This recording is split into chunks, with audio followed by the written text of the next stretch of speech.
Hey guys, it's Sandy with Sandy's Organized Chaos, and today I just wanted to kind of show you guys some of the tips and tricks I've learned with doing the new offset offered through Cricut. I've been playing with it for about a week or two now. I can't remember whenever they announced it. I've been playing with it since then, and I've been having issues with it, which I'm sure most of you have been having issues as well. With just getting the proper sizing, or even having like the center of your letters cut out and all that stuff. I figured out how to do that. Through some trial and error, I figured it out, and I want to show you guys exactly how I do it. So you have those beautiful, thin, nice lined offsets on the outsides of your names. Now I know this is a new feature, so I think it's still in beta, so obviously they're still working on it as well. So these tips and tricks are good for 2021 right now. It's April right now, so this is how we are kind of having to do this right now. So later on, we might not even have to do this at all. So this is just a now thing. So most of us like to use fonts that we upload to Cricut because most of us don't have a subscription to Cricut and everything like that. So most of us get our fonts through dafont.com, stuff like that. And I know that's where I get most of my fonts from. And it just seems like they just don't want to cut out certain areas, you know? So we're gonna figure that out today. And I'll make sure to tell you guys the fonts that I use if you wanna check them out. They're pretty popular. They've been around for a while. So I'll make sure to tell you guys what the fonts are as well. So again, this is quick, simple, easy, nothing to it. I know you guys got this, so let's get to it.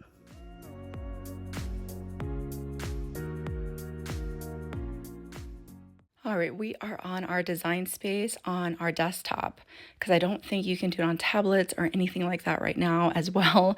So again, it's in beta, guys, all right? We're just making do with what we can do. So this font here is called Estelle, and again, I got that off dafont.com.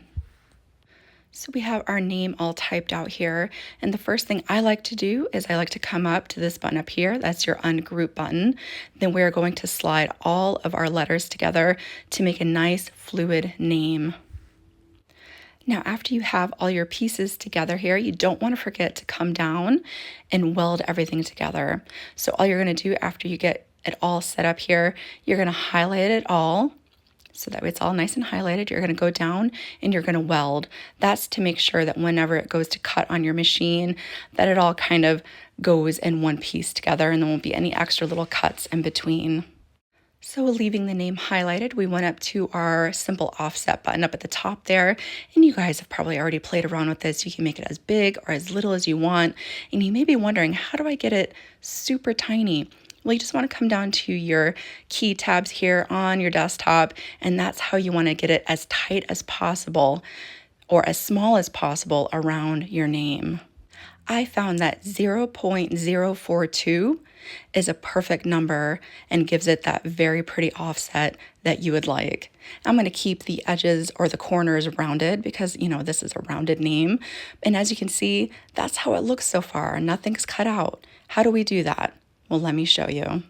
Now, this offset that we just made, I'm using it as a template. We're not actually going to use it, and I'll tell you why in a minute. All I did was highlight it. I went down and I sliced it, and now we have this offset here that we're not going to use. We're going to delete that, and now we're going to take our name one more time. We're going to come back up to our offset button. Everything is already automatically still in there, 0.042. We're going to apply. Now let me make my name a different color so you guys can see better here. I'm going to make it purple. There we go. And there you go. You have a beautiful, tight, thin offset on your name. So now I'm going to kind of show you why I did it this way. I'm going to show you why I didn't use that first offset. And I'm also going to show you some fonts that this does not work on. So this font is called Magnolia, which is very popular. I think it's been around for a while. I see people use it all the time. We're going to go ahead and apply that offset here. Once I have my offset applied, I'm going to go ahead and highlight everything. I'm going to slice it just like we did the last one. I'm going to go ahead and move my purple name up out of the way here, and then I'll show you guys why this first offset won't work. So obviously the offset is disconnected from the center portion here, which you could use the center if you just wanted to do a cool shadow effect, but that's not what we're here for, okay? We want the offset. So then I thought, well, maybe if I just contoured it and I removed all the little stuff out of the center of the D and the R and all that, and maybe weld it back together, if it would look okay. But I found out no matter what you do, even if you weld it back together or not, the centers of the D and the R and stuff like that will not have your offset.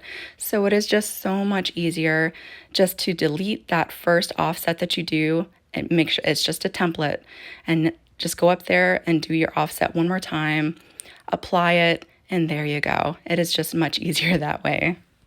Now, if you notice on that Magnolia font, the A is nice and separated. It has a nice gap in between to make sure those offsets kind of form in there. Now, this is called Tomatoes. This is another one of my favorite personal fonts that I like to use, but I found out I can't use it. The offset just does not want to form around it. So as you can see, the A's there, it has a little tiny bit of a gap, and the offset just does not want to form in there no matter what I do. So this particular font is not going to work. As you can see, the D is going to work up at the top. The top portion of the D there is going to work.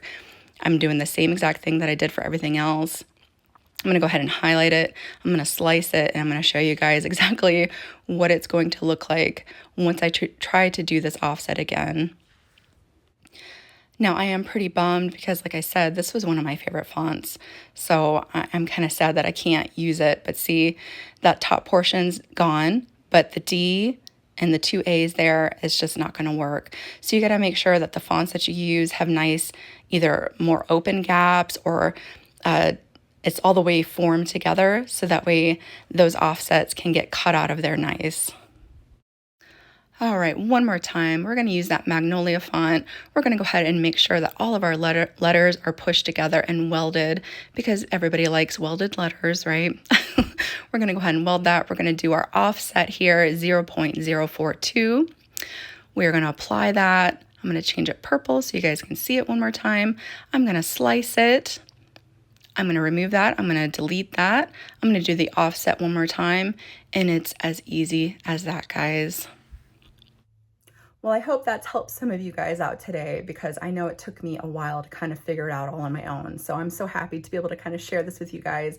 It is really so simple once you kind of get into the groove of it. And like I said, this is a beta offset. So in the future, we might not even have to do this. But for right now, let's make sure those offsets are nice and pretty so we can ship them off to our customers, and our customers love them too. If you're new to my channel, don't forget to hit that subscribe button, and I will see you guys next time.